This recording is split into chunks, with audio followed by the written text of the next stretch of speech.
All right, we're waiting for a carrot at this point. Because would you get up without a carrot? Nope. Need the motivation.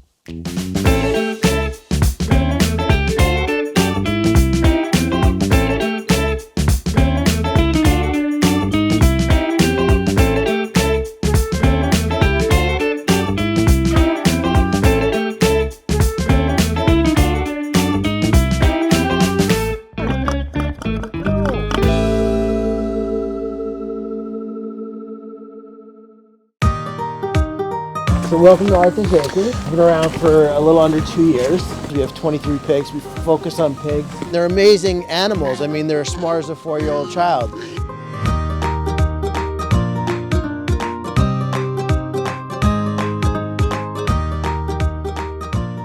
So we're going to see King next. He's made more big burly men vegan than I think anybody on the planet.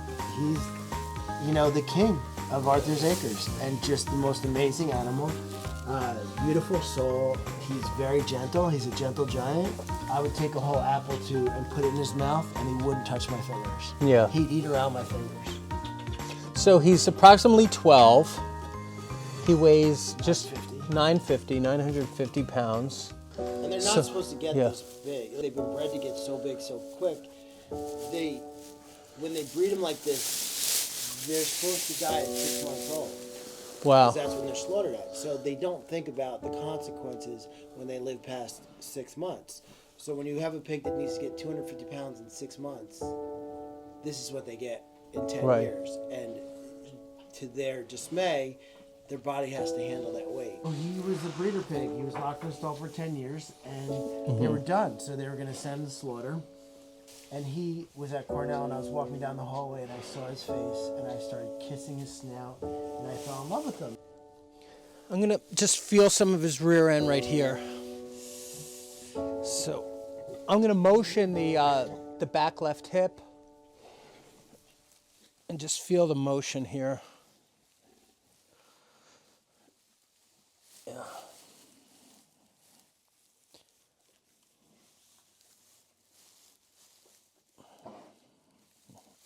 Feeling all the joints coming down the leg. You can't see because my hand's under the straw, but I'm on the back left leg.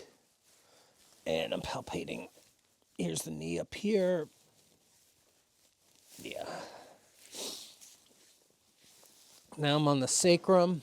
I love checking the sacrum because there's a lot to do with how those hips are moving. You know, gravity works against all of us, but definitely on the quadruped, and especially someone that's walking around at 950 pounds, gravity's a big deal. So I'm just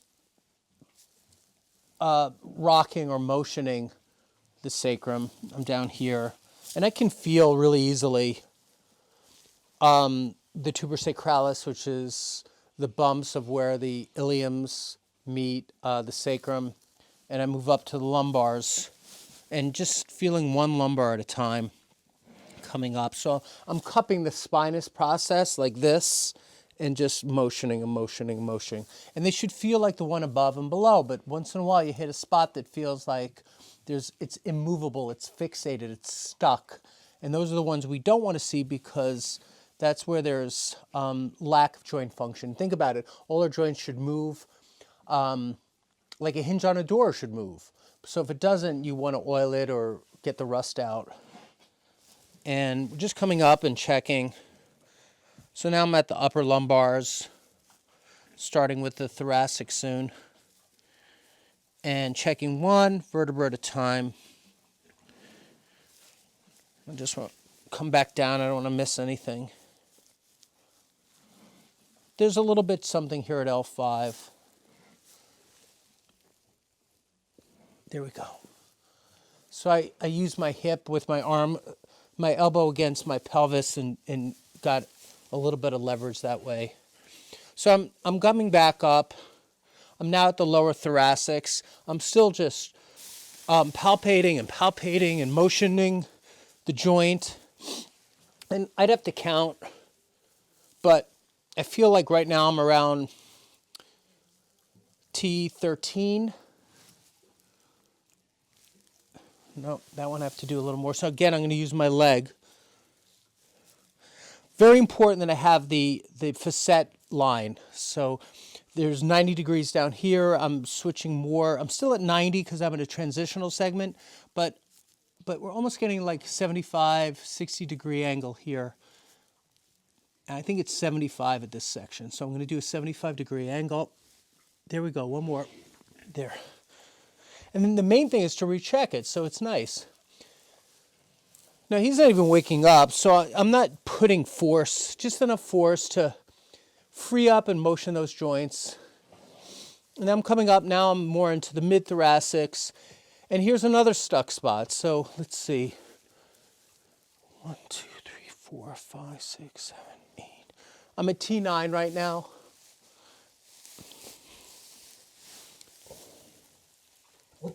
Okay. There we go. So you're T9, so the cervical spine. Yeah.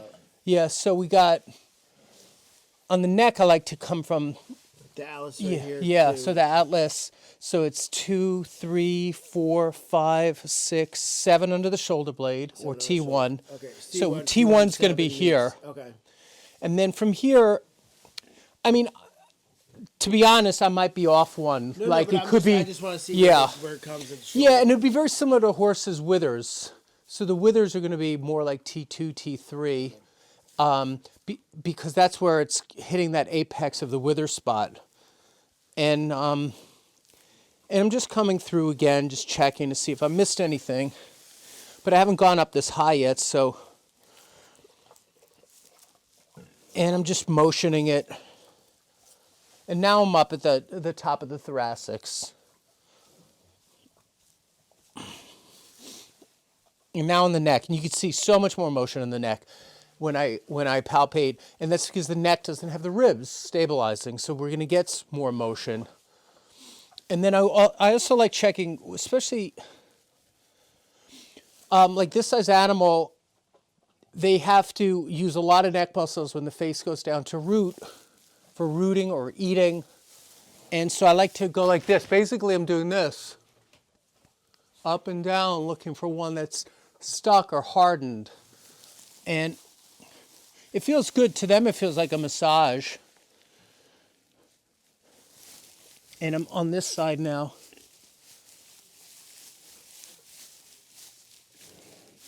Good.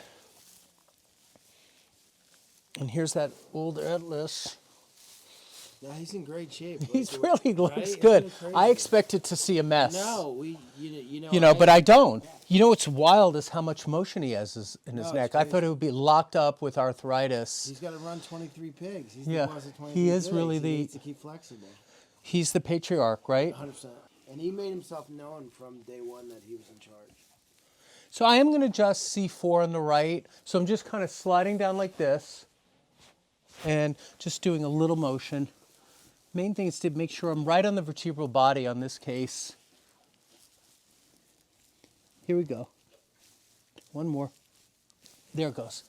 Actually heard it move a little bit. Did you hear it? It clicked a little bit. Good. So that's a good one. But I'm trying to think if his atlas needs it. That's a big atlas. Might be the biggest atlas I ever touched. So I'm right at the atlas. So I am going to adjust the atlas, and the line of correction is towards the back left hip. So this is a left atlas. It's a small movement because it's all of it is accuracy. One more. There it goes. Boy, good boy. You can see it didn't even harm him. You're a good boy. Okay. Now let me feel the spacing. I like it now. So now I'm getting that spacing, that motion that I wanted. Everything else is motioning nice. You just had that little one in the C4 on the right. You know, on a horse that'd be so much further down, but since the shortening, it's a shorter neck span. Interesting, because the same amount of bones on a horse as a pig in the neck, 7 cervicals. But again, each one is takes over a longer space on the horse. So I think, love to see him up and walking if we do that. Thanks for sharing that with me. Yeah, let me see. Okay, look at that. Okay. What do you think of all that? Here's a little face rub for you. Okay, and then I'm going to rub between your eyebrow. It's like your third eye, like right in here. Everybody likes that. All right, we're waiting for a carrot at this point. Because would you get up without a carrot? Nope. Need the motivation. But as long as I got him here, let me see. Just to show you how big he is, I'm going to step over. There you go. I just want to check his TMJ. So I'm going to lift this ear out of the way. And I'm going to start to palpate the TMJ.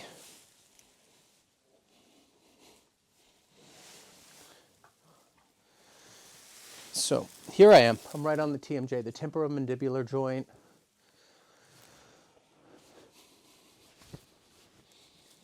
So I am going to just do a little motion onto this one.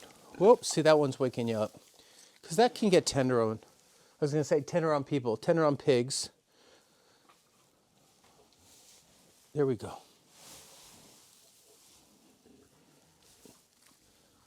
All right. Good. There we go. Getting the job done. Little deep tissue right in there. There we go. Now, I'm going pretty strong now. This is some deep body work. You don't even know that this was going to happen to you today, did you? There we go.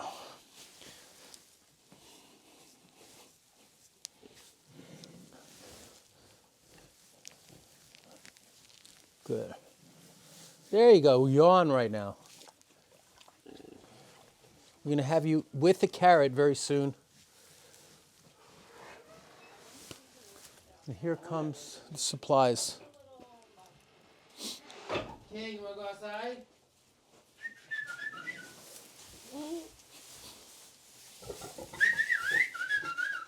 King. Come on. Let's go. Come on. I have it. You gotta come outside. Come on, let's go outside. Come on, let's go. Here, you want a cookie? Go.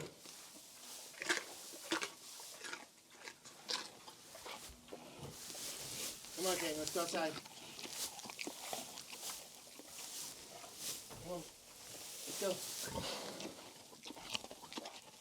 Come on, King.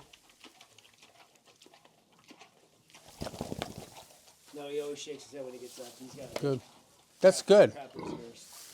That, Come on, let's go. that's healthy. Let's go. Come on, King.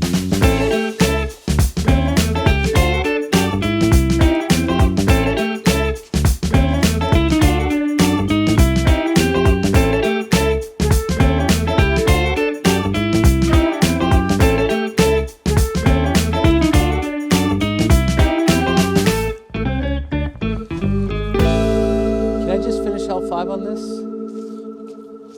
This segment right here. One more. There it goes.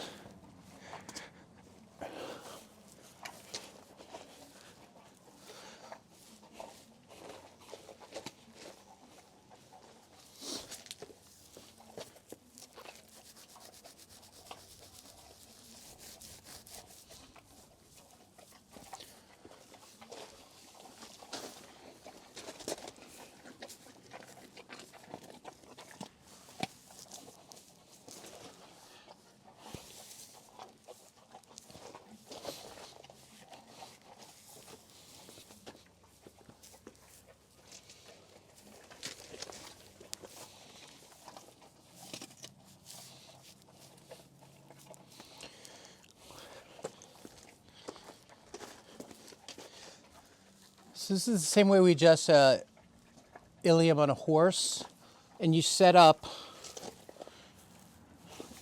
like this, and they'll lean in if they like it. There we go. And you wait for that lean in, right? And then we adjust. Got it. So that's called an anterior, it's really called an AS ilium, anterior superior ilium, the way it rotates.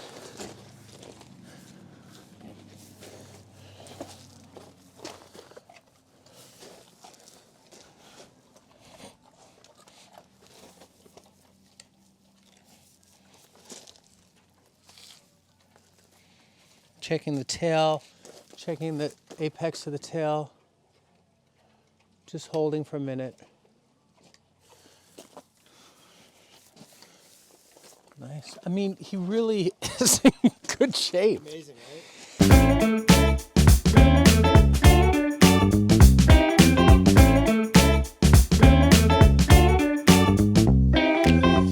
So, how do people stay in touch with what you're doing? Can they donate? How does it work? We're 100% no donation based. We don't take salaries at all. We have our website, Arthur's Acres, animalsanctuary.org, and then our Instagram page, Arthur's Acres, Facebook, Arthur's Acres as well. Now, could people even donate $5 a month or something like that? Patreon account. You can sponsor any animal here. We have 54 animals that you can sponsor. We have a Patreon that's a monthly sponsorship. Platform, there you go. Bye. I'll see you later.